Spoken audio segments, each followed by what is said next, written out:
Pemirsa, menjelang puncak ibadah haji atau wukuf di Arafah pada tanggal 15 Juni mendatang, petugas pendamping jemaah haji embarkasi Palembang telah berikan pembekalan mengenai pelaksanaan wukuf kepada para jemaah haji.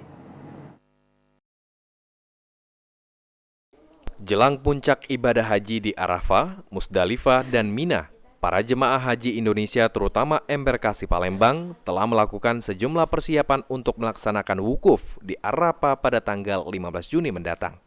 Humas Kanwil Kemenak Sumsel, Abdul Kudus mengatakan para jemaah haji Indonesia khususnya jemaah haji embarkasi Kota Palembang telah melakukan persiapan untuk melaksanakan wukuf di Padang Arafah pada tanggal 15 Juni nanti.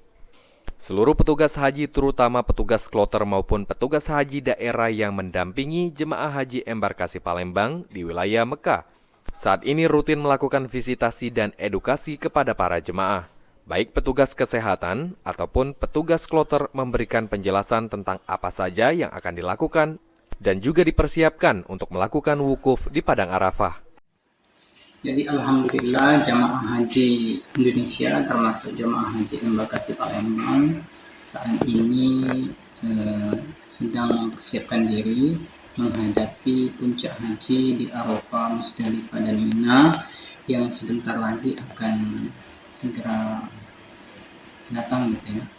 Artinya puncak haji itu wukuf di Arafah itu berdasarkan RPH itu tanggal 15 Juni ya, 15 Juni ya, atau tanggal 9 Zulhijjah. Itu seluruh jamaah haji sudah wukuf. Ditambahkan Kudus, secara umum kondisi para jemaah haji embarkasi Palembang dalam kondisi baik-baik saja. Kendati demikian, juga terdapat jemaah haji mengalami sakit ringan, namun telah diberikan pengobatan dan didampingi oleh petugas kesehatan. Ilham Wahyudi, PAL TV.